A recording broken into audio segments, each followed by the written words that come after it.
#catalyst. It was 11:43 p.m., and the seventh-floor corridor of the chemistry building bleached pale under endless rows of cold fluorescent lamps. The constant low drone of fume hoods hummed through the empty hall, slow and rhythmic, like a pair of exhausted lungs laboring inside the concrete frame of the research wing. Elena Reed hunched before a high-performance liquid chromatography workstation, her eyes glued to the scrolling chromatogram as a brand-new peak climbed slowly across the monitor. She scribbled retention times and peak area values into a leather-bound lab notebook with frantic, sharp pen strokes. Her fingertips were raw, split open in dozens of tiny thin cracks, worn raw by years of unprotected contact with harsh organic solvents. This marked more than 1,800 nights she had spent glued to this single instrument, trading sleep, casual human connection, and any semblance of a normal life for endless columns of raw experimental data. Outside the double-paned windows stretched the downtown business district, neon billboards bleeding burnt tangerine glow into the indigo night sky. An elevated highway cut through the skyline, a winding river of headlights stretching for miles. Every now and then Elena lifted her gaze to stare at that luminous stream, letting her mind drift to the strangers trapped inside those cars, people hurrying home to warm dinners, racing to candlelit dates, living quiet. Ordinary lives she had long abandoned any chance to experience for herself. But those daydreams never lasted long. Within seconds, her attention snapped back to the jagged spectral curves, the only language that had ever felt truly familiar to her. A password-locked desktop folder labeled S37 sat pinned to her screen. The S stood for Reed, her last name, and 37 referenced the beat-up metal workbench assigned to her at the back of the wet lab. Over 600 distinct data files lived inside it, each tagged with batch numbers, exact dates, and fully logged reaction parameters. Elena had built an unbreakable ritual after every completed trial, 3 separate, fully independent backups, no exceptions. One uploaded to the university's secure research server, a second saved to a portable solid-state drive she kept zipped inside her lab coat pocket at all times, a third encrypted and stored on a private cloud platform entirely disconnected from the school's internal IT network. That obsessive triple backup habit had been forged over 6 grueling doctoral years, carved into her memory by one catastrophic data loss after another, server crashes wiping months of work, portable drives corroded by chemical spills, mass data purges during campus IT overhauls. She had never told a single soul about the 3 redundant archives, not even her doctoral supervisor, Professor Gregory Hale. To Professor Hale, Elena existed only as a quiet, compliant workhorse. She never argued with project assignments, never complained about last-minute weekend lab shifts, never hesitated to pull all-nighters when he demanded rushed preliminary results. Reliable, uncomplaining, disposable. That was the narrow box he tucked her into, blind to the years of quiet sacrifice burning beneath her reserved exterior. Elena watched the final peak flatten and sink back to the baseline, scrawled the date and her neat signature at the bottom of the journal page, and snapped the leather cover shut. She powered down each HPLC component step by step following rigid shutdown protocol, then killed the bank of overhead bench lights. As she turned toward the lab's exit door, her gaze snagged on a dented cardboard crate stacked against the cinder block corner, overflowing with discarded binders and half-finished data sheets left by former graduate students, coated in a thick, undisturbed layer of gray dust. Resting on top was a thin lab notebook bound in faded sky blue vinyl, frayed at the edges, the name Maya Quinn scrawled in thick black marker across its front. Elena's footsteps froze mid-stride. She bent to brush dust off the cover and flipped the pages open. Every line of handwriting inside was unnervingly uniform, neat to the point of compulsion, every numerical value recorded to 2 decimal places, every page signed with a timestamp and full name at the bottom margin without omission. On the final blank back page, a faint smudged line lingered like a whispered plea. This may be an entirely unreported crystal lattice. Further scaled synthesis and diffraction testing are required for confirmation. Dr. Hale has ordered me to abandon this line of inquiry, claiming it holds no research value. I cannot reconcile this. Confusion was the word Maya had used, but Elena, reading the note 3 years after it was written, understood it for what it truly was, a quiet, desperate cry for help from a researcher whose groundbreaking discovery was about to be erased entirely by the man meant to guide her. She carefully slid the notebook back onto the dusty pile, locked the lab door behind her, and stepped out into the pitch-black corridor leading to the emergency stairwell. Tomorrow morning, she would submit her full doctoral manuscript draft to Hale via a university email. 36 pages, 38,000 words, validated by 376 complete, repeatable experimental datasets. For 3 years, she had chased a research track Hale had publicly written off as worthless, advancing it to standards fit for top-tier international materials journals. She had clung to fragile hope that all her sleepless nights and hundreds of failed trials would finally earn her the recognition she deserved. She had no idea the harvest she had nurtured for years was destined to be stolen by someone else entirely. 3 years earlier, rain hammered the rusted drainage pipes outside Professor Gregory Hale's office window, filling the air with a thick, damp mildew stench tangled with lingering lab chemical fumes. Elena sat across from his polished mahogany desk, clad in a faded pale blue lab coat worn thin at the cuffs, her posture stiff and deferential as he skimmed her graduate admissions resume. Hale was just past 50, immaculately groomed with neatly combed salt-and-pepper hair and thin gold-rimmed spectacles. His desk was lined with leather-bound English monographs on photocatalysis. The wall behind him hung dense with framed conference badges, international symposium group photos, and academic achievement certificates. When he smiled, the curve of his lips was practiced and calculated, crafted to project the warm, wise aura of a revered senior mentor taking a promising young researcher under his wing. Elena, you transferred over from East China University of Science and Technology, yes. He tapped one finger against the top sheet of her CV. Your master's research record looks solid. I see you published 2 SCI papers during your master's tenure. One as sole first author, the second as secondary contributing author, Elena replied, her voice soft, eyes fixed on the scuffed toe of her canvas work sneakers. Exceptional work, truly, Hale nodded, setting the resume atop a stack of ungraded student drafts. In your first doctoral year, you'll shadow the rest of the research group to familiarize yourself with our standard lab workflows and core literature. I have a long-running project I'd like you to lead, the design and synthesis of novel visible light photocatalytic nanomaterials. You can begin preliminary trials tomorrow. Elena accepted the thick manila folder he slid across the desk and flipped through its contents. It quickly became clear this research vector had been abandoned by prior lab members, every archived preliminary dataset marked with notes highlighting inconsistent, unreproducible reaction yields. Did other graduate students attempt this project before me, Dr. Hale? She asked carefully.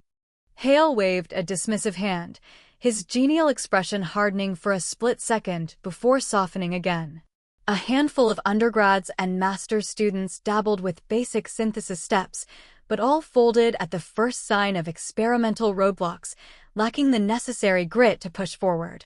I believe you possess the perseverance to carry this work to meaningful breakthroughs, so the assignment falls to you. Elena nodded silently. At that stage of her graduate career, trust in one's supervisor felt instinctive, unavoidable. Within the rigid power hierarchy of doctoral research, the lead professor held absolute authority over graduation eligibility, journal publication opportunities, competitive overseas postdoc placements, and every future academic opening. To doubt his judgment felt like sabotaging her own prospects before she had even begun. Once back at her lab bench, Elena spent 7 full consecutive days combing every archived notebook linked to the abandoned photocatalysis project tucked into the department's storage closets. It was during this exhaustive search that she first uncovered Maya Quinn's thick sky blue journal hidden inside the neglected cardboard crate against the back storage wall. Faint tape residue marred the front cover, where a label referencing photocrystal frameworks had been repeatedly peeled and restuck, leaving blurred ghost lettering across the vinyl surface. Elena spread the journal open across her workstation and read every page cover to cover without pause. Maya's documentation was exhaustive beyond any standard Elena had ever encountered. She logged dozens of distinct precursor synthesis attempts, recording variable reaction temperatures, pH gradients, extended hold times, and every corresponding material characterization result. As Elena scanned the pages, she could vividly reconstruct Maya's solitary late-night lab routine, standing alone at a fume hood, pipetting reagents drop by drop with painstaking precision, eyes locked on shifting color gradients inside sealed vials, beads of perspiration dampening the edge of her disposable lab mask beneath harsh overhead lighting. On page 78, Elena froze mid-page turn, her breath catching in her throat as she spotted a taped XRD spectrum printout. A faint, irregular signal spike jutted from the baseline at a coordinate where standard crystallography reference charts guaranteed no peak should register. Most researchers would dismiss such a blip as random instrumental noise, but Maya had circled the anomaly in thick red marker, scrawling a precise annotation beneath the spectrum. This anomalous peak appears consistently across 3 fully replicated trial batches, suggestive of an unreported crystalline lattice geometry. Scaled synthesis and single crystal diffraction analysis required for formal validation. Maya Quinn, June 12. Elena's fingertips hovered lightly over the inked circle, her pulse quickening with quiet, restrained excitement. After 10 years of formal chemistry education, she recognized the magnitude of that tiny overlooked signal. It hinted at an entirely new crystalline material, never documented in any global scientific publication. Yet all meaningful research documentation cut off abruptly after that June 12 entry. Every subsequent page abandoned photocatalytic precursor work entirely, filled with raw datasets for an unrelated metal oxide material system, as if Maya had been violently torn away from her groundbreaking discovery mid-investigation and forced onto an unrelated assignment. Elena flipped all the way to the journal's final blank page, finding that haunting line about unresolvable confusion that would linger in her memory for years to come. She closed the journal and sat motionless at her bench for a long stretch of quiet contemplation, weighing every possibility before settling on an unshakable decision. She would follow Maya's abandoned research trail to its unfinished end, driven not by desire for personal accolades, but by simple scientific duty. That faint spectral peak hung suspended in a void of unanalyzed raw data, an unconfirmed stellar signal that would vanish forever into noise if no one pursued it.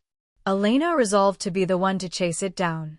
For the next 2.5 years, Elena's entire existence condensed into a suffocating hyper-precise schedule with zero room for rest, socializing, or trivial personal comfort.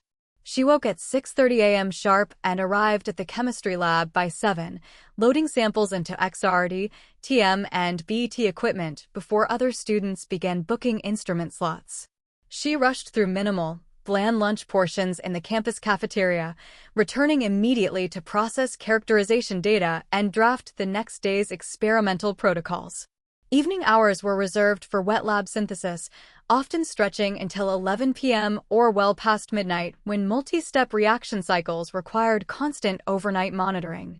Weekends, national holidays, seasonal breaks, none held any meaning for her, replaced entirely by rigid timelines of reaction hold durations, equipment reservation windows, and fast-approaching journal submission deadlines. Her metal workbench was plastered wall-to-wall with neon sticky notes covered in scribbled reaction parameters and pending trial checklists, her desk drawer stuffed full of cheap chocolate protein bars and instant black coffee to sustain marathon lab sessions. On nights requiring uninterrupted sample observation, she dragged a thin folding cot from storage and set it beside the HPLC workstation, dozing in fragmented 1-hour bursts before jolting awake to log real-time data readings every 60 minutes. Other doctoral candidates who had enrolled alongside her had long since published 2 or 3 peer-reviewed papers, secured competitive overseas joint training fellowships, or finalized dissertation defense timelines for early graduation. Elena remained trapped in a brutal cycle of repeated failed trials, still chasing the faint elusive spike Maya had first identified years prior. Whispered judgment circulated through the lab break room every time she stepped out to refill her water bottle. Everyone knows Hale wrote this research track off as dead weight, and she's still wasting years clinging to it. Couldn't she switch to an easier project that churns out publishable data faster? Probably too timid to ask for a reassignment, stuck with this dead-end work because she hates speaking up for herself. Elena overheard every muttered comment, yet responded only by opening a fresh blank page in her lab notebook and logging the next batch of synthesis variables without pause. She had grappled with crippling self-doubt countless times, but the 376th catastrophic failure struck without warning one rainy midnight. A rogue secondary byproduct contaminated her entire reaction vessel, rendering separation and purification exponentially more complex and erasing weeks of incremental yield improvements. She stared at chaotic, unreadable chromatograms on her monitor all night long, the genuine urge to abandon the project gnawing away at her resolve from within. At 3 a.m., she crossed the lab to the floor-to-ceiling windows, rain streaking the glass and warping distant city neon into blurred smudges of color. Her fingers drifted automatically to the sky-blue Maya Quinn notebook tucked beside her keyboard, flipping through page after page of recorded failed trials, every crossed-out synthesis blueprint representing 2 or 3 full days of wasted lab labor. 376 failed attempts equaled nearly 1,000 days of unrelenting, unrewarded repetition. She was seconds away from closing the journal for good when the pages shifted beneath her palm, landing back on Maya's annotated page 78. She kept the notebook within arm's reach at all times, not merely for reference. She could recite Maya's datasets word for word from memory, but for quiet, unspoken companionship. On this abandoned research vector, at least one other researcher had once stood exactly where she stood now, chasing the same invisible breakthrough against every institutional barrier. She traced Maya's red ink circle over the faint spike with her fingertip, reconstructing the vivid mental image of Maya alone in this same lab years prior, staring at an unrecognizable spectral curve in pre-dawn darkness, verifying the signal repeatedly to rule out machine error before marking the anomaly with deliberate, reverent red ink. It was a quiet acknowledgement of something unseen buried within endless baseline noise. Elena blinked away bone-deep exhaustion and returned to her workstation, pulling up the corrupted spectrum that had triggered her breakdown hours earlier. She scanned every peak for minutes, her gaze locking onto an infinitesimal bump buried deep within background static at the far edge of the readout. She zoomed the digital viewport incrementally, widening the scale until the tiny bump resolved into a sharp, distinct signal entirely absent from every standard crystallography reference database and every published paper she had ever reviewed. An unreported, reproducible, fully stable novel crystalline characteristic peak. Elena's breath caught completely in her chest. She pulled up a scanned copy of Maya's page 78 spectrum and overlaid the two plots side by side on her dual monitors. The coordinate of the anomalous spike matched perfectly, pixel for pixel, with zero margin of error. This was no random glitch, no fleeting optical illusion, no meaningless background noise. It was tangible, verifiable new crystal framework waiting to be fully mapped and characterized. She picked up her pen and jotted the shorthand label S37 at the top of her blank data log sheet, S for read, her surname, 37 for her assigned lab bench. Those 2 letters and a single digit would define every subsequent chapter of her academic life, the codename for the discovery she and Maya had jointly unearthed after years of unrecognized labor. Once S37's existence was fully confirmed, the entire research project surged forward with unimpeded momentum, every experimental puzzle piece clicking into place after years of stagnation. Over the next 6 months, Elena advanced the work at a relentless, almost ferocious pace. She refined the multi-step synthesis pathway, boosting material yield from under 5% to a consistent 78% after hundreds of controlled optimization trials. She conducted a full battery of multimodal material characterization to map S37's 3-dimensional crystalline lattice and quantify its photophysical reaction properties, derived a cohesive mechanistic model explaining its catalytic activity, and validated real-world functional performance under simulated full-spectrum sunlight. Its photocatalytic degradation efficiency, nearly tripling the performance metrics of the global field's top benchmark materials. She filled 8 complete leather-bound lab journals with raw observations, compiling more than 600 unique digital data files, every dataset purchased with years of sacrificed sleep, neglected physical health, abandoned social connections, and any trace of balanced personal life. Her weight dropped from 121 pounds to barely 100 pounds. A thick permanent callus formed across the middle joint of her right index finger from endless hours of writing lab notes and adjusting pipettes. Her myopia worsened from 200 diopters to 450 diopters after years of squinting at backlit monitors 12 to 16 hours daily. She could not recall the last time she had worn makeup, wandered retail stores for leisure, or held a casual conversation unrelated to lab research and data analysis. Yet, she never dwelled on the personal toll of her labor, driven forward by tangible daily progress that validated both her initial hunch and Maya's long-forgotten intuition. Professor Hale wandered through the lab every few weeks, lingering behind her workstation to watch steadily improving spectral plots, his facial expression growing increasingly pleased with each passing visit. "Elena, the progress you've delivered here is extraordinary," he would remark, clapping a heavy, patronizing hand onto her shoulder. "I recognized your untapped potential from your first day in my office, and my judgment has been fully vindicated." "Thank you, Dr. Hale," Elena would reply, a faint uneasy twinge nagging at the back of her mind. Over 3 years of grueling experimental labor, Hale had never provided a single substantive technical guide or critical analytical feedback. Every pivotal breakthrough, every data interpretation, every structural refinement had originated entirely from her own sleepless trial and error. She quickly brushed the doubt aside, clinging to the institutional narrative drilled into her during graduate training. A supervisor's core role was providing lab infrastructure and high-level directional oversight, not hands-on daily technical support.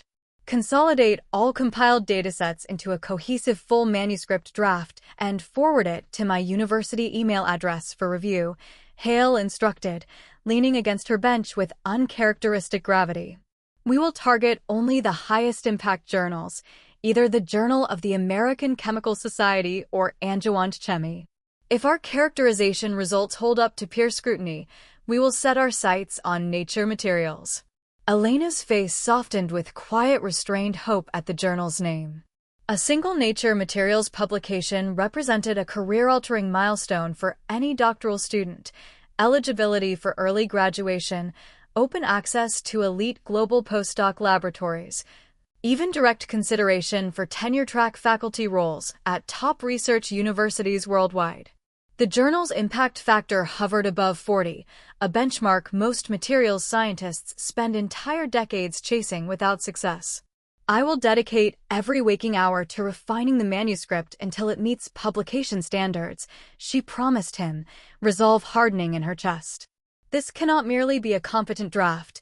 This manuscript must be flawless enough for immediate editorial acceptance," Hale corrected firmly, sweeping his gaze across rows of taped characterization printouts lining her lab wall. "This research represents our group's most transformative scientific breakthrough in 3 years, and I will personally oversee every stage of the peer review submission process." Elena nodded readily, misinterpreting his promise of personal oversight as genuine investment in her discovery, blind to the self-serving agenda hidden beneath his polished professional demeanor. Over the next 2 months, Elena confined herself to a narrow, repetitive routine shuttling only between her cramped graduate dormitory and the 7th-floor chemistry lab, moving back and forth like a programmed automated shuttle with zero deviation. She reorganized every raw dataset line by line, designing more than 100 high-resolution scientific figures refined down to pixel-level precision. Drafting 38,000 words of manuscript text and cross-referencing every cited source against original published articles to eliminate citation errors. To smooth out her awkward academic prose, she paid a bilingual international graduate student $280 for full native English proofreading, nearly half her monthly doctoral stipend.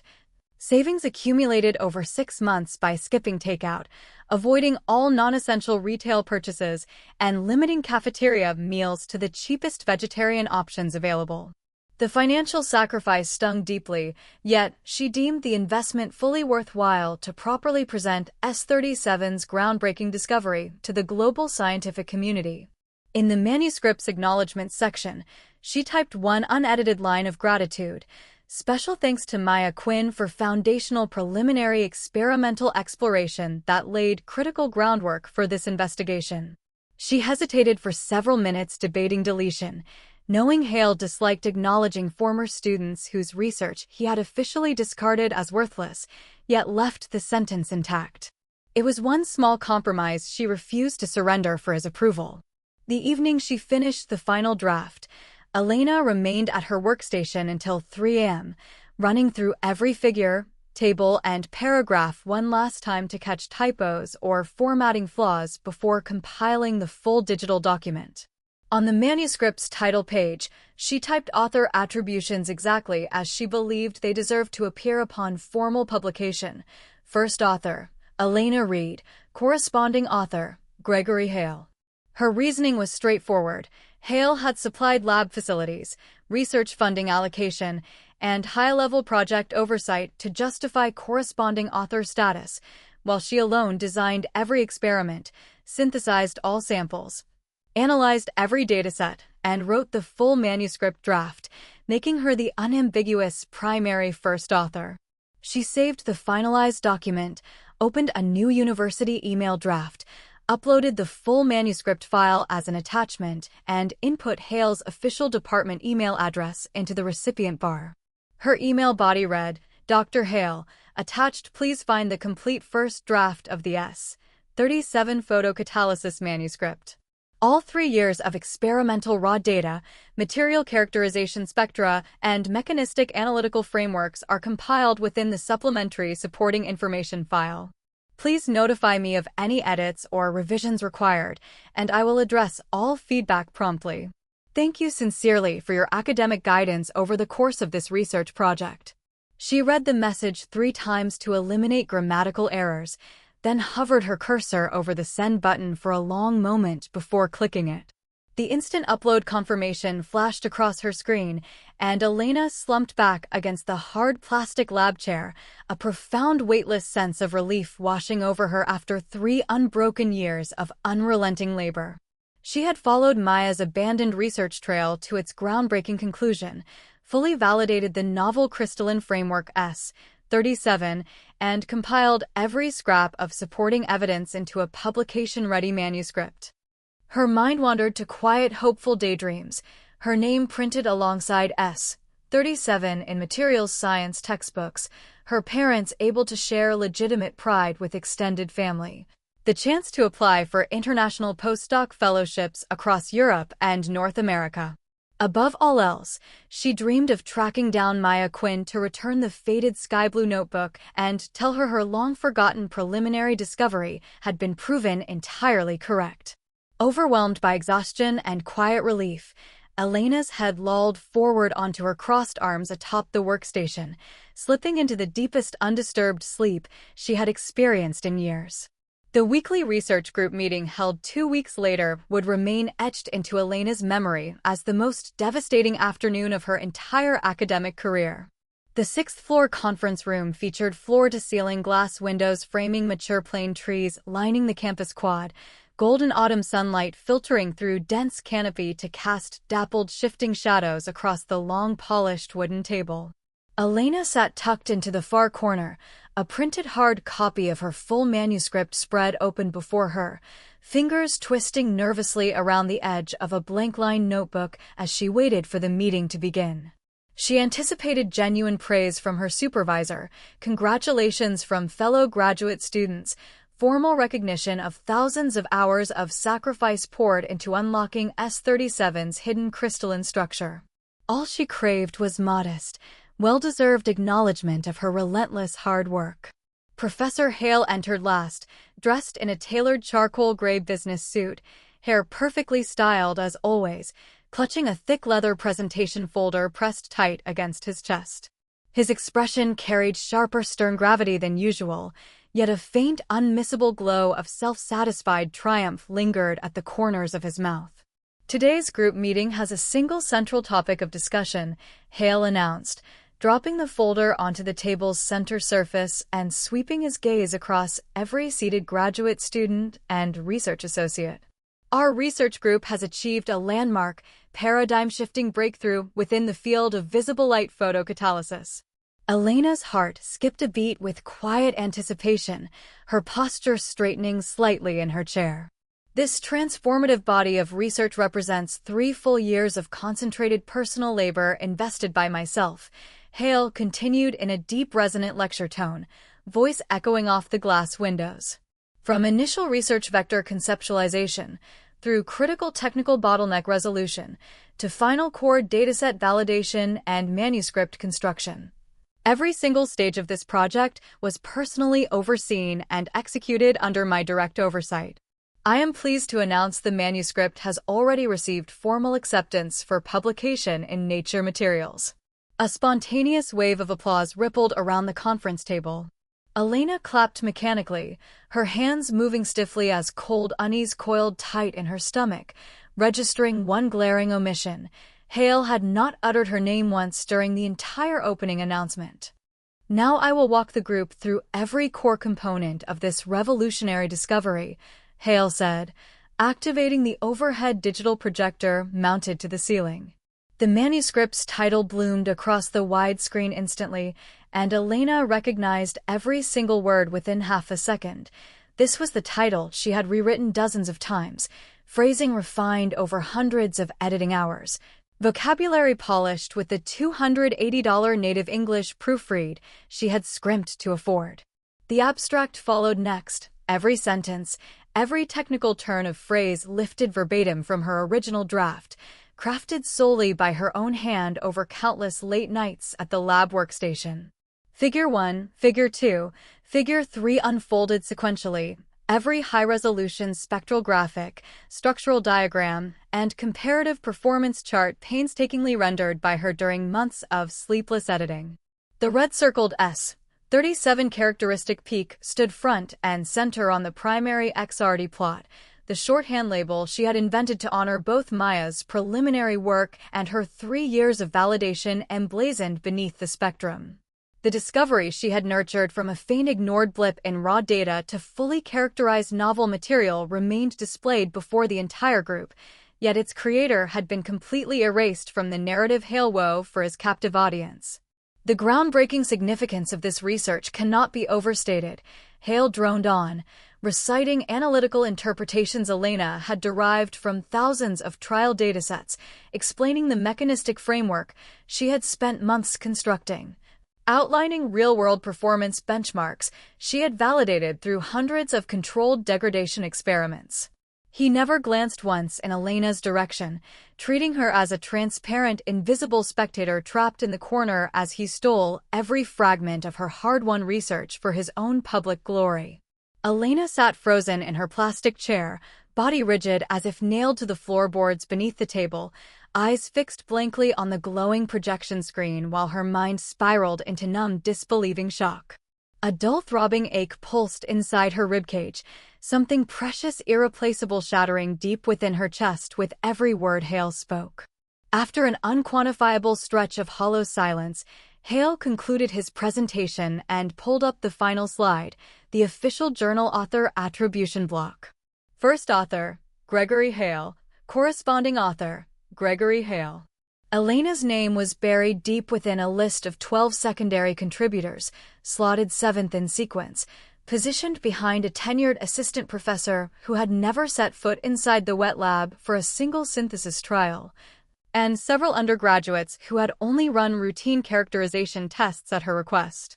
She stared at her name tucked anonymously amid the long secondary list, at G.L. Hale printed beside S37's discovery, fingernails digging sharp, painful crescent indentations into the soft flesh of her palms beneath the conference table. She parted her lips to demand an explanation, yet a thick waterlogged weight blocked her throat entirely, rendering her unable to utter a single coherent syllable. This published manuscript will cement our research group's standing at the absolute forefront of international photocatalytic materials science. Hale's smooth lecture voice continued without pause, oblivious to Elena's shattered state in the back row. I must extend my gratitude to my graduate students for their contributions to routine raw data collection, which provided foundational supporting evidence for my theoretical structural modeling framework. Routine raw data collection.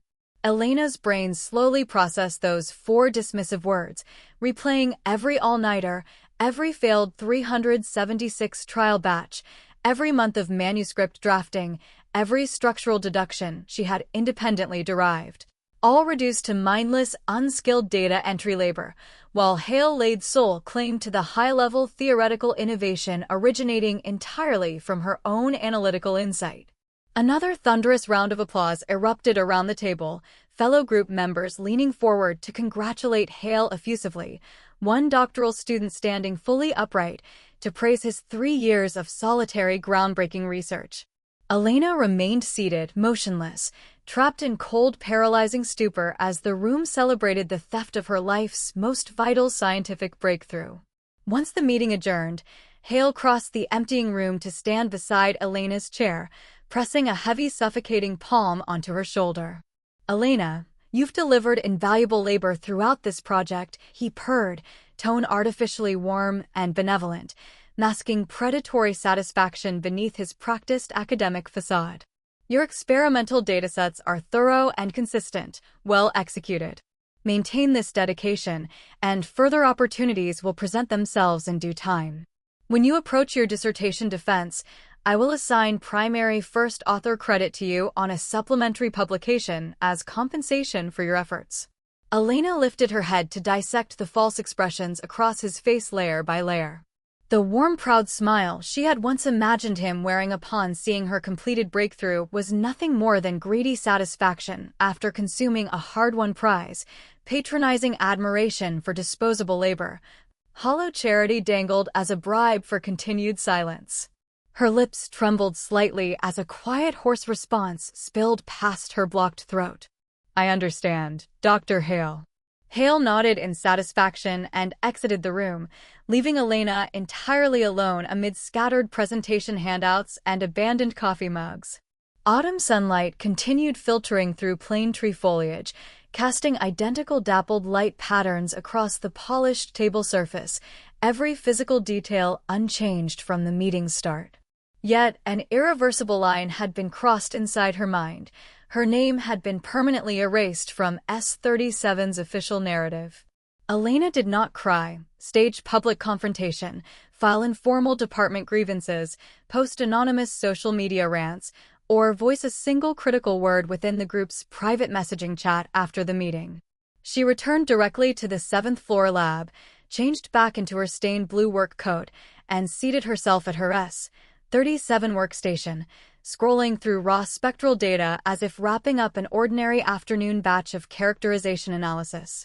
The fume hood's constant low hum persisted as always, creating the illusion that catastrophic betrayal had never occurred.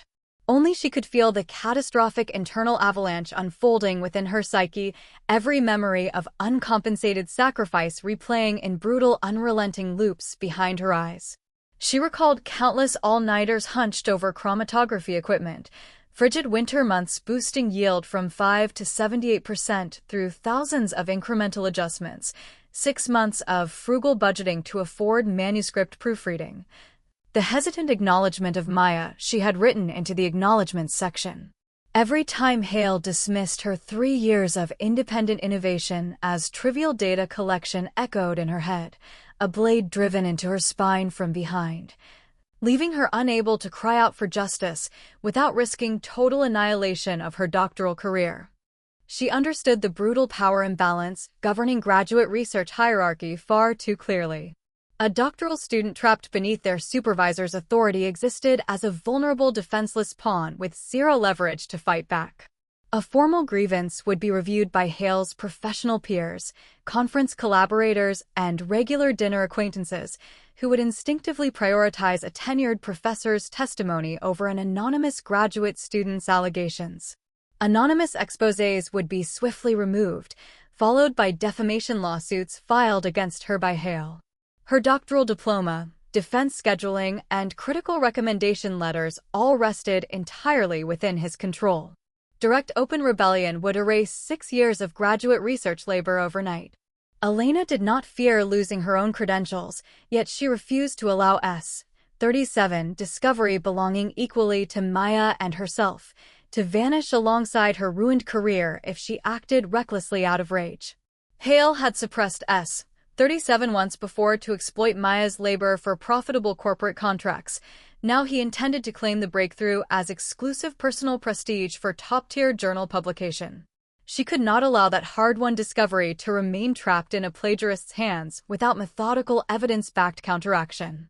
Instead of impulsive reaction, she opened a password-protected hidden folder on her portable solid-state drive and began organizing the triple redundant backup archives she had maintained since the start of her doctoral research. Every raw experimental dataset generated during S-37's development existed in 3 fully isolated secure locations: University Research Server, Personal Portable Drive, Encrypted Private Cloud unlinked to campus IT. That cautious habit, forged by past catastrophic data loss, had evolved into her only viable weapon against Hale's institutional power and academic theft. Inside the hidden archive resided the complete chronological timeline of S-37's discovery and refinement, every synthesis log, unedited raw spectrum, comparative trial table, and iterative manuscript draft. Most critically, the archive contained dozens of raw datasets Hale had ordered fully deleted during his content oversight edits before journal submission. Prior to forwarding revised drafts to Hale, Elena had preserved every unaltered original file containing contradictory or imperfect performance metrics he had demanded she erase to manufacture a flawless marketable breakthrough narrative for peer review. For instance, one series of comparative degradation trials demonstrated S-37's efficiency plummeting from 78% to 12% at pH values below 4, a critical functional limitation that would weaken the manuscript's universal performance narrative.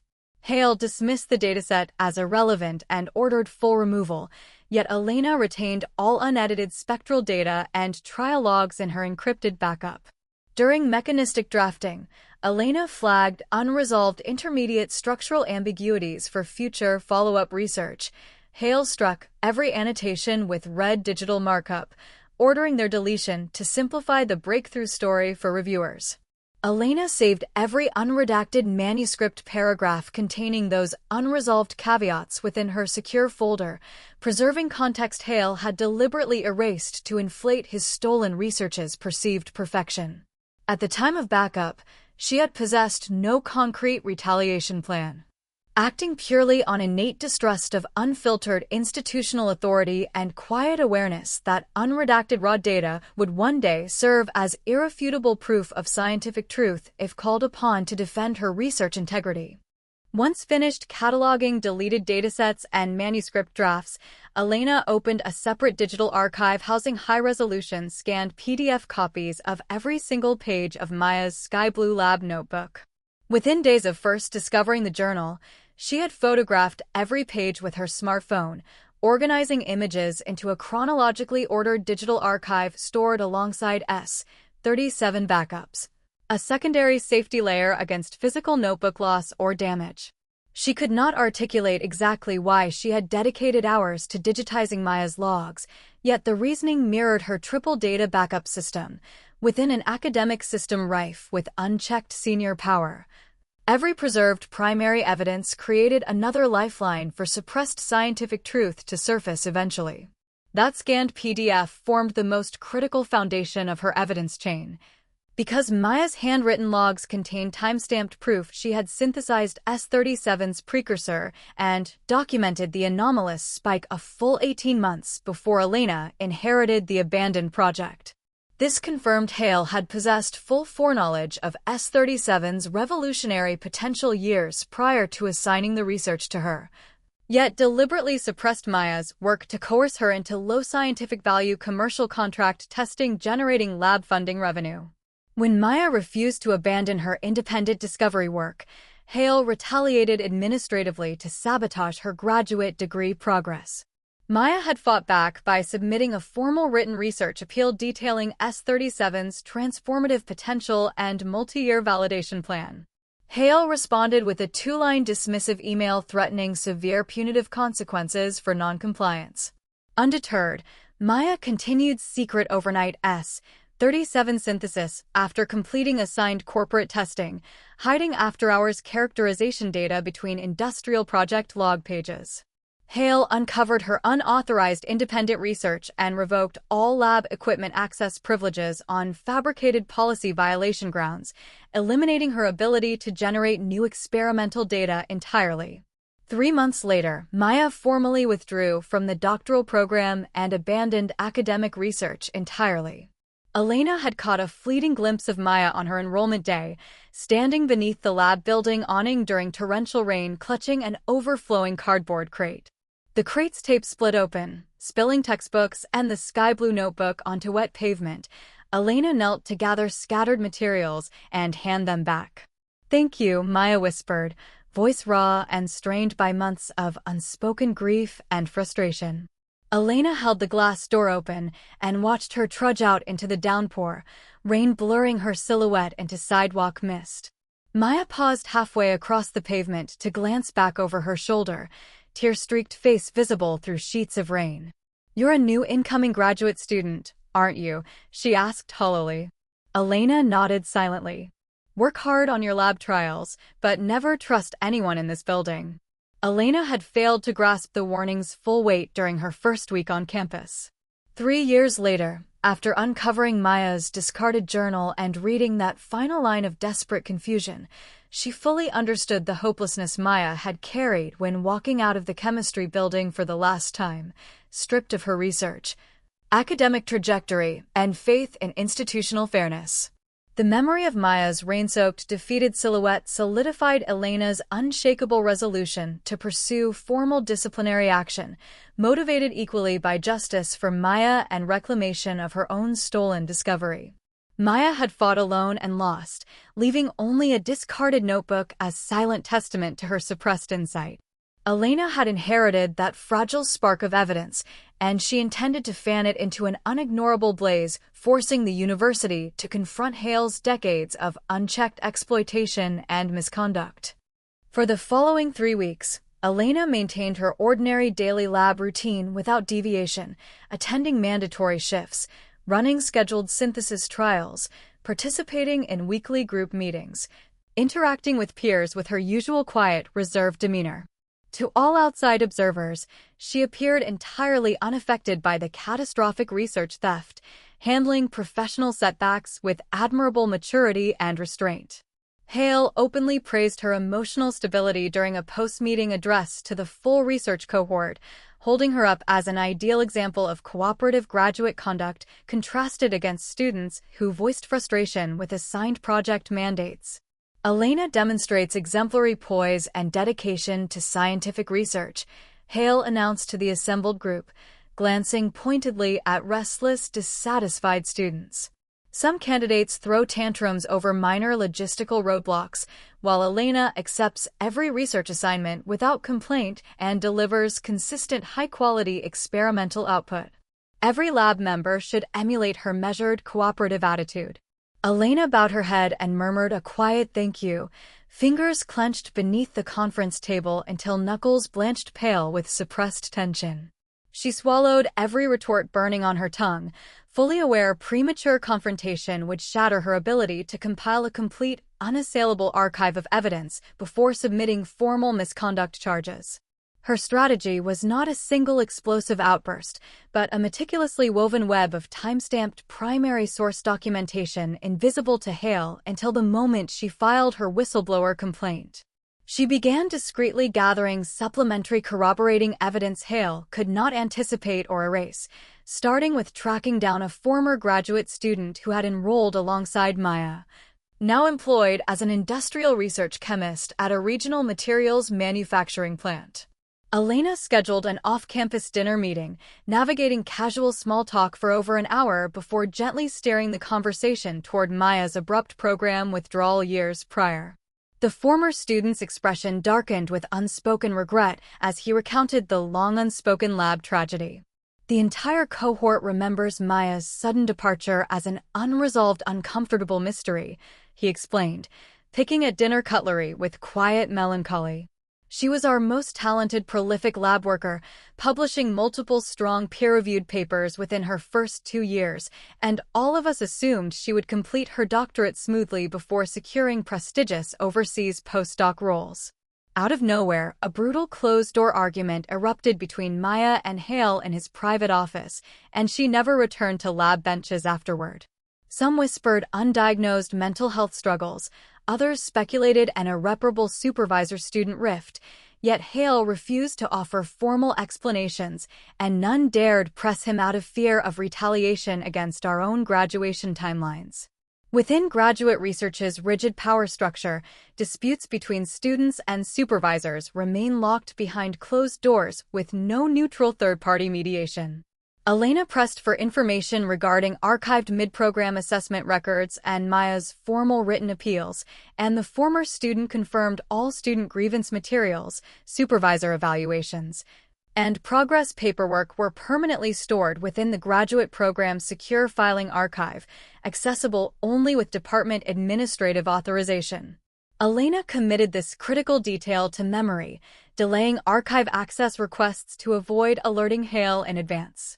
Several days later, leveraging her past semester as a graduate program administrative volunteer, Elena requested temporary archive access to organize outdated research group administrative files on the department's behalf. Administrative staff recognized her reliable volunteer track record and handed over the locked records room key unsupervised. Elena spent the entire afternoon sorting decades of yellowed student files to locate Maya's complete graduate record packet. She pulled Maya's mid-program progress evaluation first, scanning Hale's typed official supervisor commentary. This candidate's independent research vector demonstrates severe analytical misalignment with group primary research priorities, failing to respond appropriately to repeated corrective research redirection meetings. Recommended action: suspend all independent fundamental research trials, mandate full-time labor allocation toward industrial contract testing projects. Severe analytical misalignment translated directly to Maya's refusal to abandon S-37 to generate fast turnaround commercial testing data for Hale's corporate funding partners. Repeated corrective redirection referenced multiple direct orders forcing Maya to abandon her breakthrough discovery work. Elena also retrieved Maya's formal written appeal to the Graduate Oversight Committee, a meticulously structured, emotionally restrained document free of inflammatory language, presenting page after page of time-stamped experimental data, projected research milestones, and detailed S-37 validation plans. The appeal's closing paragraph contained a quiet, earnest plea for neutral external peer review.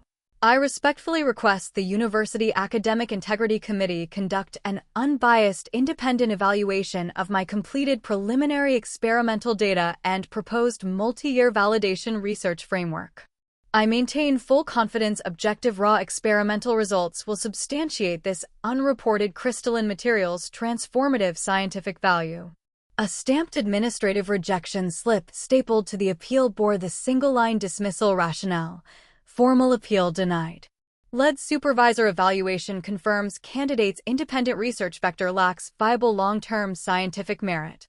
Hale's unilateral judgment carried absolute institutional authority, granting him power to terminate Maya's groundbreaking research without external scientific oversight. Elena photographed every page of Maya's official graduate file with her smartphone, uploading high-resolution digital copies to her encrypted cloud archive alongside scanned lab notebook pages and raw S-37 experimental datasets, plugging another critical gap in her growing evidence chain, proving Hale's long-standing pattern of suppressing student breakthroughs for personal, financial, and professional gain. She recognized archived student mistreatment records alone would not trigger severe career-ending disciplinary action against Hale, as coerced research reassignment and biased supervisor oversight were widely overlooked. Minor administrative violations typically resolved with confidential written reprimands with no lasting professional consequences. To force irreversible punitive repercussions, Elena required irrefutable documentation of formal academic fraud, deliberate documented data manipulation, and selective result erasure, classified as severe research misconduct under global publishing standards and university policy, punishable by immediate termination, permanent paper retraction, and lifetime research funding bans. Elena returned to her encrypted backup archive and systematically cross-referenced every raw dataset Hale had ordered deleted against the polished presentation figures Hale had displayed during the group meeting.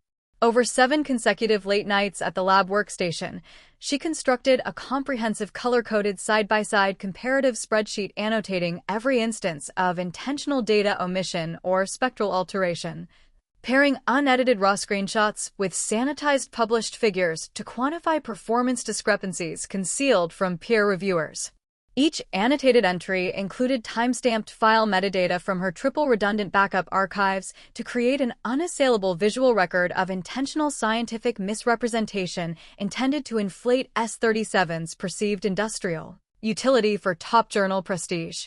Once the exhaustive fraud comparison spreadsheet was finalized, Elena drafted her formal 3,000-word whistleblower grievance email, rewriting and revising every paragraph to eliminate subjective emotional commentary, grounding every allegation in cross-referenced attached evidence file identifiers to avoid dismissal as trivial student-supervisor interpersonal conflict.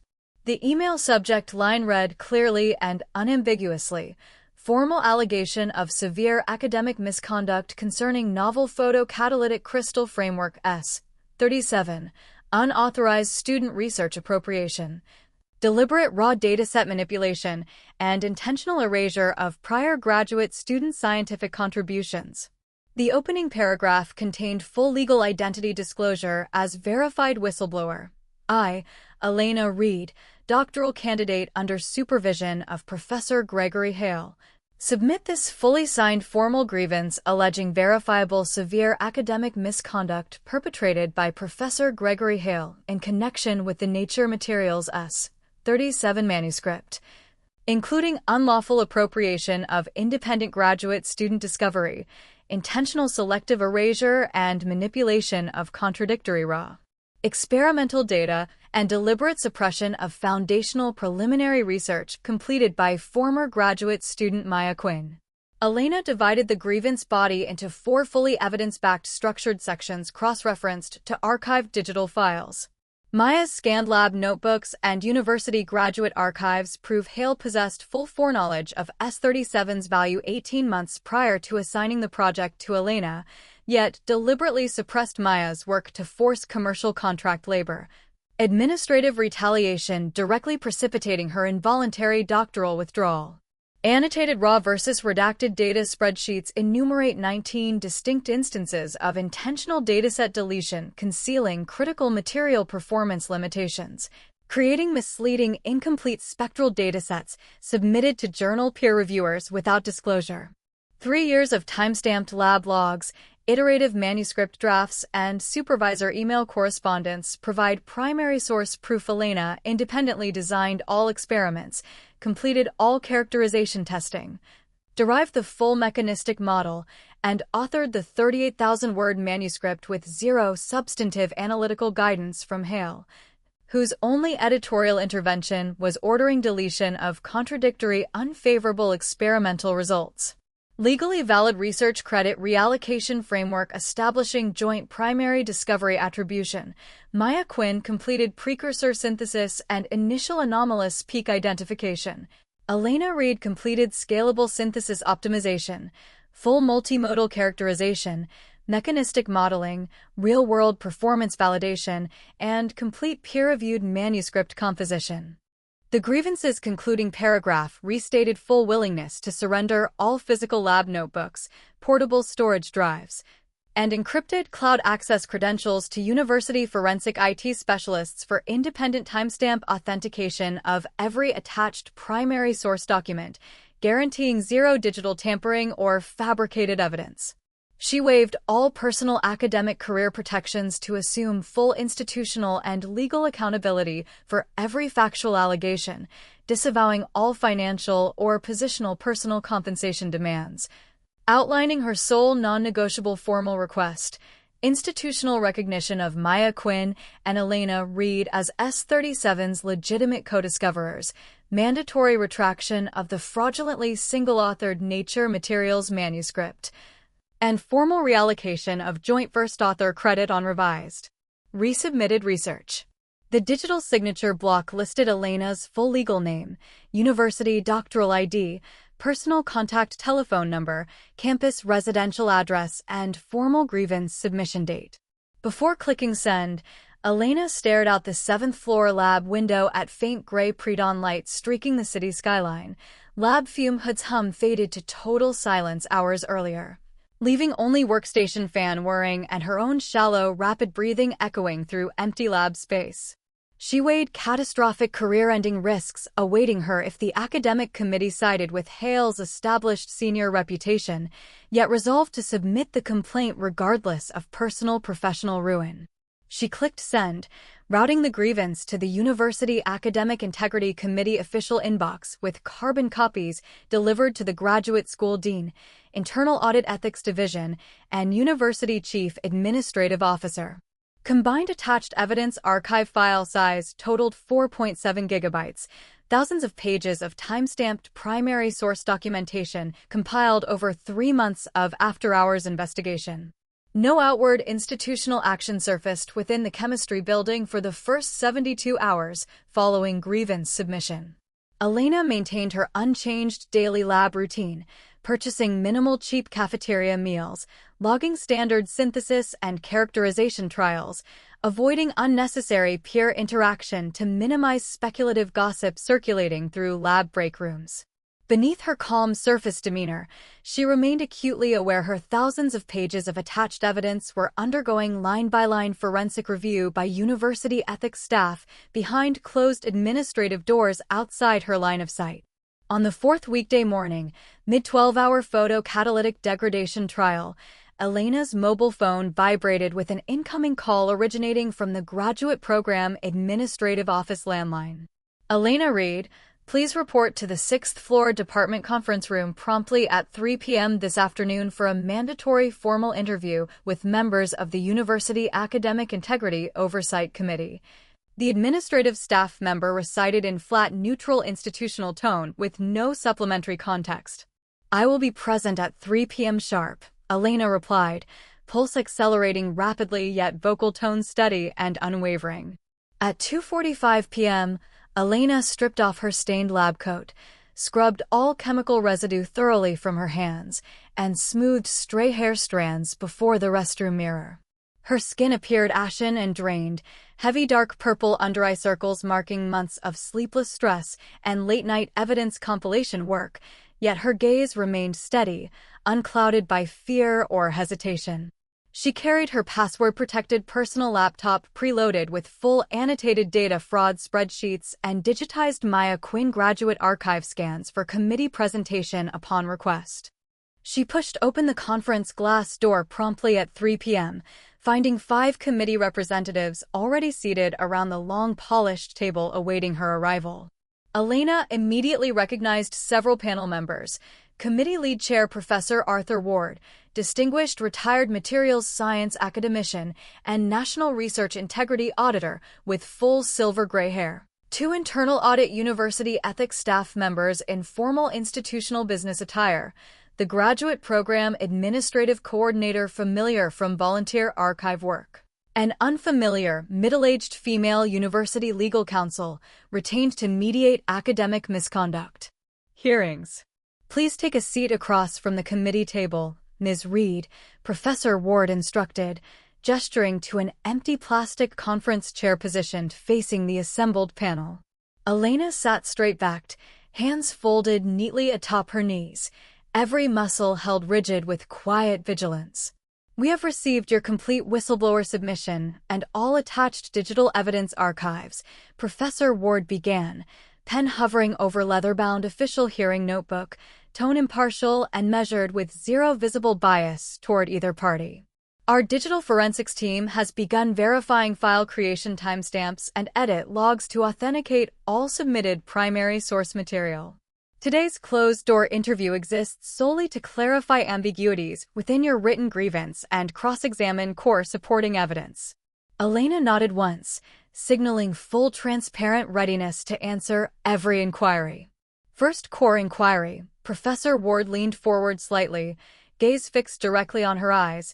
All lab notebooks, raw spectral datasets, scanned administrative records, and manuscript drafts attached to your complaint. Are these documents fully unaltered?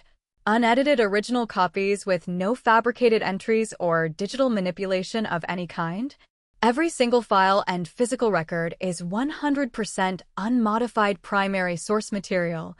Elena responded clearly without vocal tremor.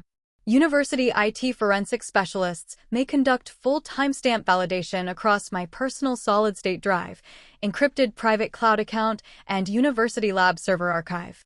I have never altered a single data point, handwritten lab note, or scanned administrative document to strengthen my allegations against Professor Hale.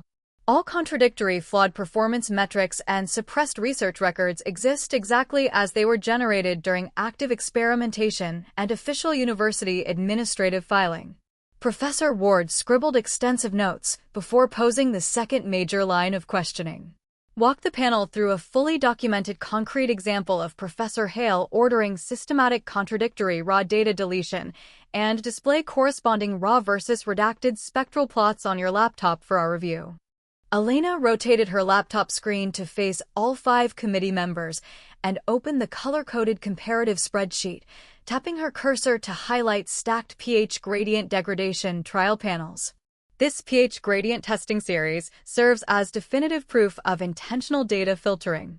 Unedited raw testing records demonstrate S37's photocatalytic efficiency plummets from 78% maximum performance to merely 12% once aqueous solution pH drops below 4, a critical functional limitation drastically narrowing viable industrial real-world applications. Professor Hale demanded full erasure of all low pH testing data from every figure submitted to the Nature Materials manuscript draft. The presentation figures he shared with our research group exclusively display testing data within pH 5 through 9 range, with zero written disclosure to peer reviewers that performance collapses outside this narrow, controlled window. This deliberate omission constitutes intentional scientific misrepresentation via selective data filtering designed to manufacture an artificially flawless universal performance narrative for journal prestige. She scrolled down to reveal 18 additional matching annotated cases of erased contradictory datasets, each paired with unredacted spectral screenshots and timestamped email excerpts documenting Hale's explicit deletion orders. Committee members leaned in close to examine visual evidence, murmuring quiet exchanges cross-referencing discrepancies against Elena's written grievance bullet points. After several minutes of silent panel review, the unfamiliar female legal counsel spoke up, voice gentle yet razor-sharp in its directness. Ms. Reed, before we continue dissecting technical evidence, a foundational human question requires honest response. Do you harbor personal vengeful resentment toward Professor Hale motivating this formal misconduct complaint? Elena paused a heartbeat, carefully calibrating her response to avoid framing her actions as petty retaliation, fully aware labeling her grievance as personal vendetta would instantly invalidate thousands of hours of evidence compilation work. I cannot reduce my feelings to simple hatred, though profound disappointment and heavy grief weigh deeply upon me, she answered slowly with deliberate, sincere phrasing. I did not launch this formal investigation solely to seek personal justice for my own stolen research credit. Prior to drafting the grievance, I spent months attempting to locate Maya Quinn, tracking down former cohort classmates, combing alumni directories, reaching out to every past lab member I could identify. Yet only recovered a disconnected residential phone number linked to her post-graduation Shenzhen residence. I possess no direct contact method to inform her groundbreaking preliminary discovery has been fully validated after 3 years of forced research abandonment and involuntary doctoral withdrawal. The legal counsel's eyebrows lifted slightly, visible surprise flickering across her professionally neutral expression. You have not re-established contact with Maya Quinn at any point prior to filing this formal complaint? I have not, Elena confirmed without hesitation. Yet I knew beyond absolute certainty if I failed to submit this fully corroborated grievance, no other person would ever step forward to validate her suppressed research, document Professor Hale's multi-decade pattern of academic exploitation, and force institutional reckoning for the harm inflicted upon her and countless silenced graduate students before me. The conference room sank into heavy-weighted silence for nearly a full minute, only quiet pens scratching breaking the hush. Professor Ward closed his leather-bound hearing notebook, folding hands atop the polished table surface as he delivered closing interview remarks. Our investigative panel will deploy full cross-institutional resources to authenticate and analyze every piece of primary source evidence you submitted. Your daily doctoral research activities and coursework will remain entirely uninterrupted throughout the full investigation timeline. University academic integrity policy prohibits administrative retaliation against verified whistleblowers. If forensic and documentary review substantiates every allegation laid out within your formal grievance, the university will enact all statutorily permitted disciplinary measures against Professor Hale without delay or leniency. He softened his stern official tone into quiet, genuine acknowledgement of the extraordinary courage required to file high-stakes allegations against a tenured senior professor. Regardless of this investigation's ultimate outcome, you have fulfilled an essential responsibility to scientific integrity that far too many graduate researchers choose to avoid out of career fear. That choice alone merits full institutional recognition. Elena pushed her chair backward, standing to offer a brief respectful bow to the assembled panel before gathering her laptop and exiting the conference room without supplementary commentary. She stepped out into empty sixth-floor corridor, bright afternoon sunlight streaming through floor-to-ceiling windows casting crisp rectangular light patches across linoleum flooring. She leaned shoulder against cool cinder block wall, closing her eyes and exhaling a long pent-up breath she had unconsciously held for the entire 90-minute formal interview. The hardest single hurdle of her months-long pursuit of accountability had been cleared. Whatever layered institutional consequences followed, she had laid every verifiable piece of evidence before neutral oversight officials with complete transparency, holding nothing back to protect herself from potential backlash. News of the Academic Integrity Committee's formal investigation rippled outward across campus research spaces over the subsequent week, spreading gradually rather than erupting into chaotic immediate gossip. Subtle unmissable shifts rippled through daily lab routines as university administrative machinery activated for the formal misconduct probe. First, graduate program staff requested Elena deliver all physical-bound lab journals and complete digital data archives to Department Records Office for secured independent forensic copying, a request she fulfilled without hesitation, printing duplicate permanent backup hard copies for personal storage before surrendering original materials to university custody. Shortly afterward, 2 university IT forensic specialists in matching institutional navy polos entered Professor Hale's private office midweek afternoon, sealing his personal desktop computer tower inside tamper-evident labeled cardboard storage crates and locking the full group research server array with official university security tape. Hale stood rigid beside his desk the entire time, face drained of all color, jaw clamped tight with unbridled rage, refusing to utter a single word to the executing IT team.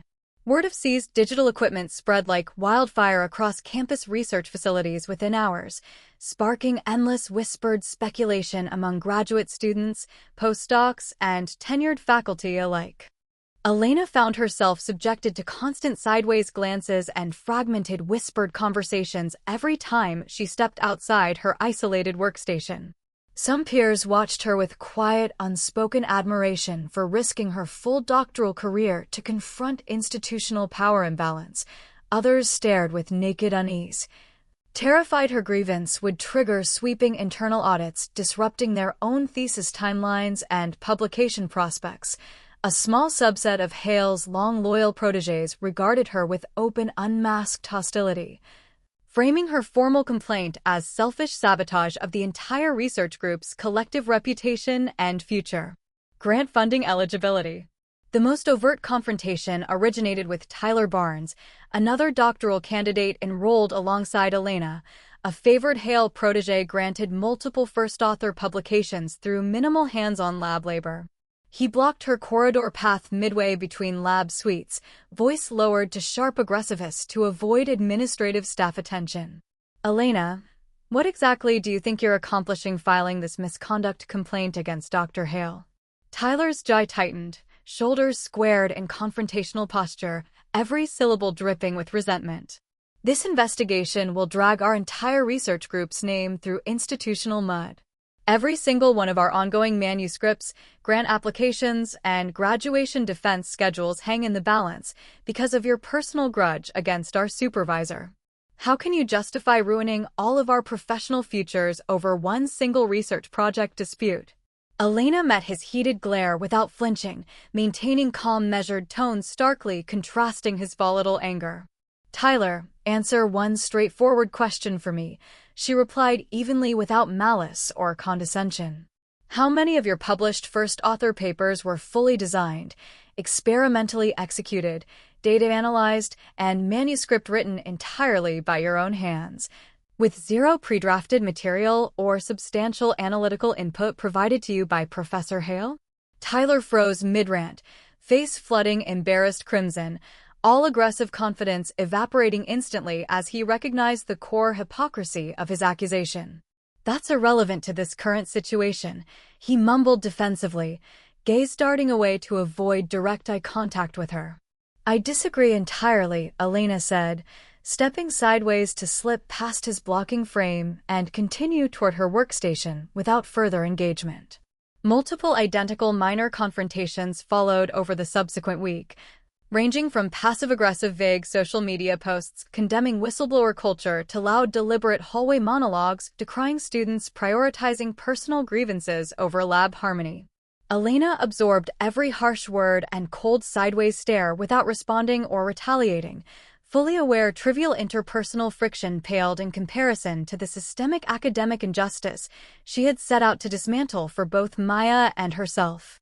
A completely unexpected, emotionally resonant email arrived 1 week after Hale's office equipment seizure, sent from an unfamiliar sender with no prior lab cohort connection.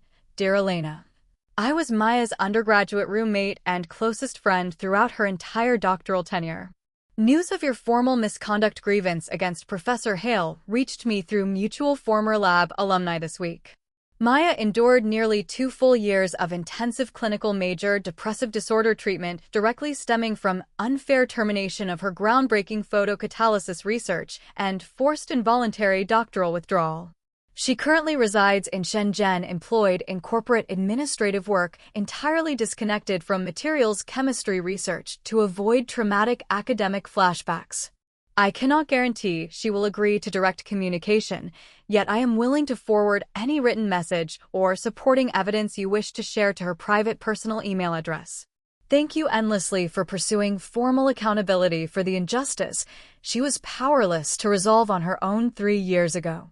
Elena stared at the screen for more than 20 minutes after finishing the message, every word striking a raw, tender nerve deep within her chest. All suppressed grief, exhaustion, and quiet rage accumulated over months of evidence compilation and institutional battle finally broke free, and she crumpled forward onto her lab workstation, silent warm tears streaking blank lab notebook pages beneath her forearms. This marked the first time she had allowed herself to cry since the catastrophic group meeting where Hale fully stole her research credit months prior. Every tear fell for Maya, trapped in years of untreated trauma after being robbed of her scientific breakthrough, and for the countless unrecognized hours of labor both women had sacrificed to unlock S37's novel crystalline framework, work nearly erased entirely by a tenured professor's unchecked professional greed. One additional week of institutional investigation elapsed before Professor Hale received official written notice of immediate administrative suspension with full pay pending completion of the formal academic misconduct inquiry. The university established cross-disciplinary Special Investigative Task Force, led by Academic Integrity Committee Chair Professor Arthur Ward, with supplementary oversight from internal audit staff and contracted independent legal counsel to eliminate all potential conflicts of interest between Hale's academic peers and the investigative panel. The scope of the probe expanded far beyond the single S-37 manuscript theft allegation, extending to comprehensive review of every peer-reviewed publication listed on Hale's 20-year academic CV. All active and expired government and corporate research grant funding records allocated to his lab group, and archived graduate student administrative files documenting every instance of student withdrawal, forced research reassignment, and delayed graduation timelines over his full tenure as principal investigator. The full 2-month investigative timeline unfolded in steady streams of repeated formal interviews, digital forensic data analysis, cross-referencing decades of archived lab records, and secure remote recorded sworn testimony collected directly from Maya Quinn via encrypted video conferencing platform. During every scheduled committee interview session, Elena delivered complete transparent testimony, presenting fully annotated supporting evidence without emotional outburst or exaggerated accusation, relying exclusively on time-stamped primary source documentation to validate every formal allegation filed within her original whistleblower grievance. 2 months following suspension notification, the university published a 42-page official public investigative report detailing full findings and finalized disciplinary rulings. The core 3 conclusive findings read as follows. Professor Gregory Hale engaged in severe verifiable academic misconduct within the S-37 photocatalysis manuscript submitted to Nature Materials, including unlawful appropriation of graduate student independent research discoveries, intentional selective deletion, and manipulation of contradictory raw experimental data to manufacture misleading perfect performance narratives, and deliberate full omission of prior graduate student Maya Quinn's foundational preliminary research contributions from all manuscript drafts and public presentations. During multi-year graduate student supervision tenures, Professor Hale repeatedly abused institutional authority to force multiple researchers to abandon self-directed high-impact fundamental discovery projects in favor of low scientific value commercial contract testing generating lab funding revenue. Administrative retaliation tactics deployed against resistant students directly caused at minimum one doctoral candidate, Maya Quinn, to formally withdraw from the graduate program and abandon scientific research entirely. Professor Gregory Hale maintained consistent long-term violations of university research funding policies through systematic irregular expense reporting, falsified supply purchase invoices, and unauthorized diversion of public research grant funds toward unrelated personal and lab operational expenditures unapproved in official funding contracts. Corresponding formal disciplinary sanctions were issued publicly by university senior administration, permanent revocation of tenured professor employment contract with immediate termination, full formal retraction of the fraudulent single-author S-37 Nature Materials manuscript, 10-year universal ban from all national and international public research grant funding applications, permanent lifetime prohibition from serving as graduate or undergraduate student supervisor at any accredited academic institution within the national university system. Simultaneously, the university launched an official research credit reallocation committee to redefine formal discovery authorship for S-37 in alignment with verified primary source experimental records. Elena held the printed 42-page investigative report standing in the 7th-floor chemistry corridor, staring out at plane tree foliage shedding golden autumn leaves across the campus quad's paved walkways. She recalled Hale's hurried gray-faced passage through this same corridor weeks prior, their gazes briefly intersecting as he carried sealed administrative suspension paperwork to his emptied office, his expression a chaotic mixture of stunned disbelief, burning anger, and unmasked terror of irreversible professional ruin. Now the corridor stood quiet, only wind rustling fallen leaves audible through open windows. Elena folded the official investigative report neatly and slipped it into her lab coat pocket, retrieving her mobile phone to dial the Shenzhen contact number Maya's former roommate had provided weeks earlier. The phone rang 6 full cycles before Maya Quinn's soft southern-accented voice crackled through the receiver. "Hello." Elena's throat tightened abruptly, every prepared opening line vanishing from her mind entirely. "Is this Maya Quinn speaking?" A brief, heavy silence stretched across the line. "That's me.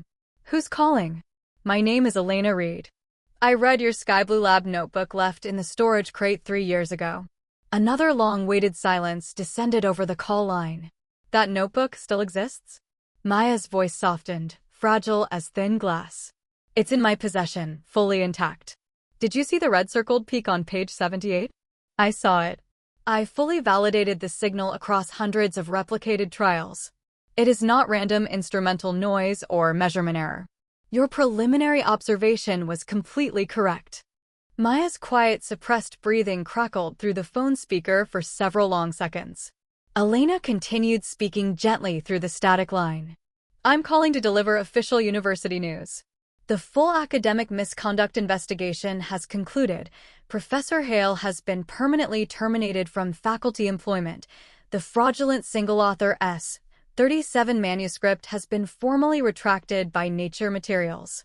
The University Research Credit Committee has issued an official ruling designating Maya Quinn and Elena Reed as joint co-discoverers of the novel S-37 crystalline framework. Our resubmitted revised manuscript will carry dual joint first author attributions listing Maya Quinn first, Elena Reed second." A broken, muffled sound traveled through the phone line, rapidly escalating into unrestrained, uncontrollable sobbing. 3 years of suppressed trauma, suppressed grief, and suppressed scientific frustration breaking through every barrier Maya had constructed around herself after forced doctoral withdrawal.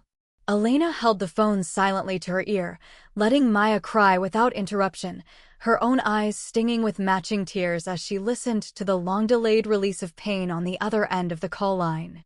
Once the sobs gradually faded into ragged, shaky breathing, Maya's voice returned rough and hoarse from crying.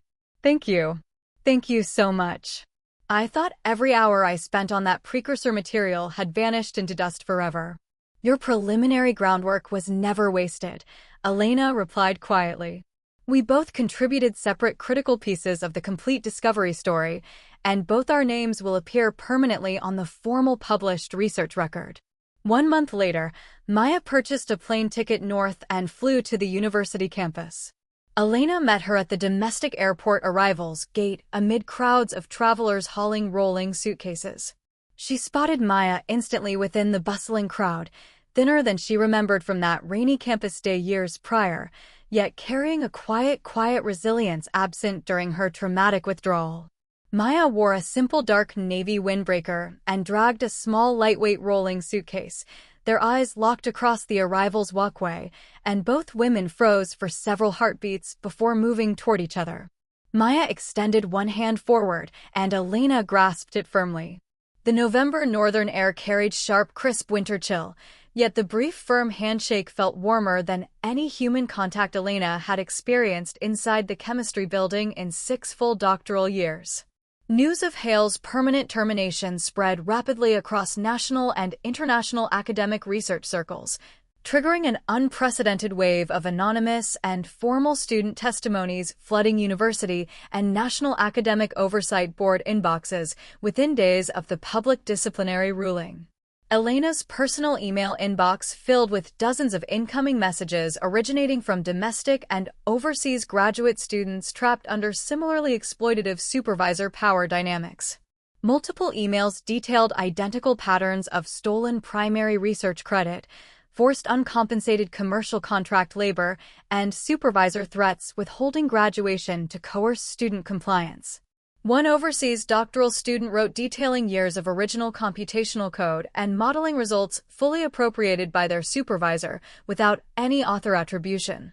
Another domestic master's student recounted 2 years of lab work erased from published papers with zero acknowledgement. Every incoming message carried the same quiet, desperate plea: How do I safely collect irrefutable evidence to hold my supervisor accountable without losing my degree and professional future? Elena responded to every single incoming message individually, declining to provide one-size-fits-all legal or institutional advice without formal legal training, yet attaching a comprehensive simplified evidence collection checklist she had compiled from 3 months of her own investigative work, full triple redundant raw data backup protocols, timestamp lab log preservation methods, formal email correspondence archiving, physical administrative record retrieval procedures, and official institutional whistleblower filing channels for academic misconduct allegations. She shared the resource freely, refusing to let other exploited graduate students repeat the brutal, lonely investigative process she had endured alone. 1 week following the flood of student emails, former long-term Hale Lab students began coordinated mass public disclosure of decades of unreported academic exploitation and financial misconduct. A former postdoc currently employed at a European research institute published a detailed personal testimonial on his academic homepage documenting 5 years of uncompensated corporate contract labor, stolen first author paper credit, and overseas fellowship opportunities revoked by Hale as retaliation for questioning unfair workload allocation. Multiple graduated former students submitted joint-signed formal letters to university audit teams enclosing bank transfer records, falsified expense receipts, and dated chat logs documenting Hale's multi-year scheme of improperly diverting public research grant funding for personal unapproved expenditures. Elena realized S37's misconduct investigation represented merely the final breaking point of a 20-year institutional rot hidden within the department's research hierarchy. Hale had operated as an unchecked academic predator for decades, preying on vulnerable graduate students powerless to push back against his absolute authority. Maya had been one of countless defeated victims before Elena inherited her discarded lab notebook and ignited the full institutional reckoning. The long-suppressed systemic imbalance between tenured senior faculty and defenseless graduate students moved from quiet lab-room whispers to national academic media headlines, triggering widespread industry-wide discussion around reforming doctoral supervision oversight policies and formal student research credit protection protocols. Multiple national science news outlets reached out requesting formal interviews with Elena, and after 1 full day of cautious deliberation, she agreed to a quiet off-campus coffee shop conversation with a young female science journalist specializing in academic integrity reporting. The journalist's questions cut directly to the core public debates circulating online following Hale's disciplinary ruling. Many online commenters label your whistleblower filing as ungrateful betrayal of your doctoral supervisor. How do you respond to that framing?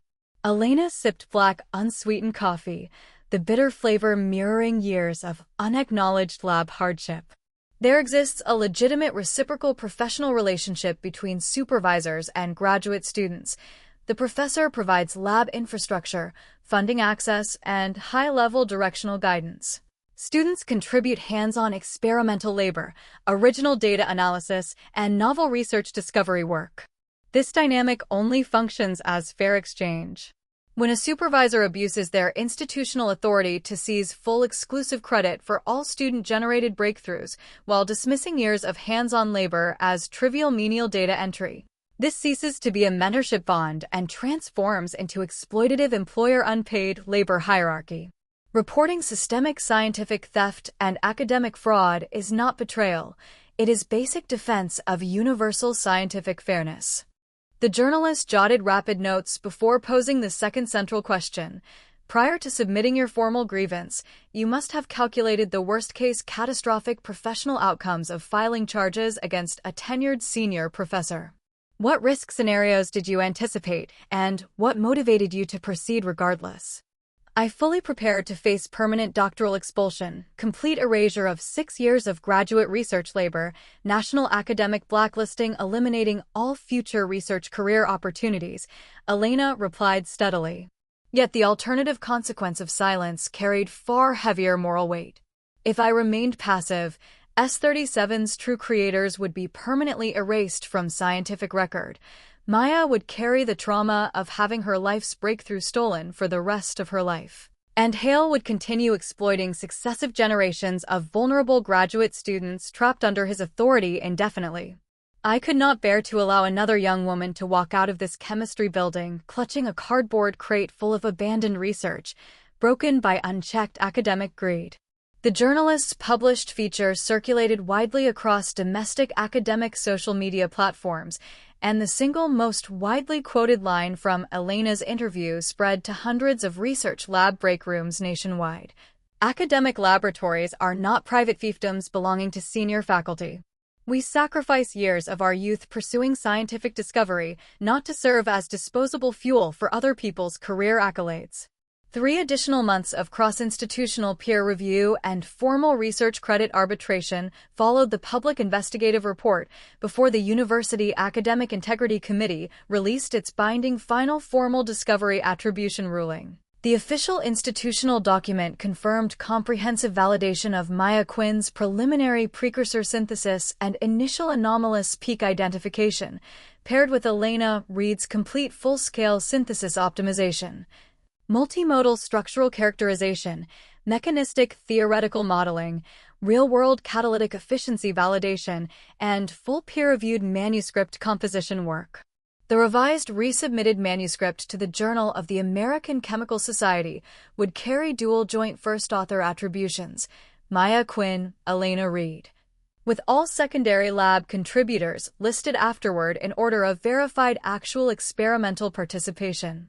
On the afternoon Elena received the printed official attribution ruling document, she returned alone to the 7th floor chemistry lab, retrieved Maya's faded sky blue lab notebook from her locked storage cabinet, and flipped to the final blank page bearing Maya's old desperate line about unresolved confusion. Beneath Maya's smudged handwriting, Elena picked up a fine-tip black pen and wrote neat uniform script matching Maya's orderly handwriting style. Maya Quinn's groundbreaking preliminary discovery has received full official institutional scientific validation today. She dated the entry and closed the notebook gently, walking to the lab's tall floor-to-ceiling windows to stare at the early winter sunset painting distant city skylines soft burnt orange. Multiple graduate students carried textbooks and lab notebooks through the campus quad far below. Lab lights flickered on one by one across every floor of the chemistry building, signaling dozens more researchers settling in for long overnight synthesis trials that evening. Daily lab routines continued unchanged, yet a fundamental irreversible shift had taken root within the department's unspoken power dynamics. By springtime the following year, Elena successfully defended her doctoral dissertation before an external independent examination committee free of Hale's oversight, accepting a fully funded postdoctoral research position at Germany's Max Planck Institute for Materials Science. Maya submitted a new doctoral program application to a Shenzhen University's Materials Physics Department, receiving an unconditional acceptance letter from a supervisor who had closely followed the S-37 academic misconduct case and promised zero forced diversion of her independent discovery research toward low-value commercial contract labor.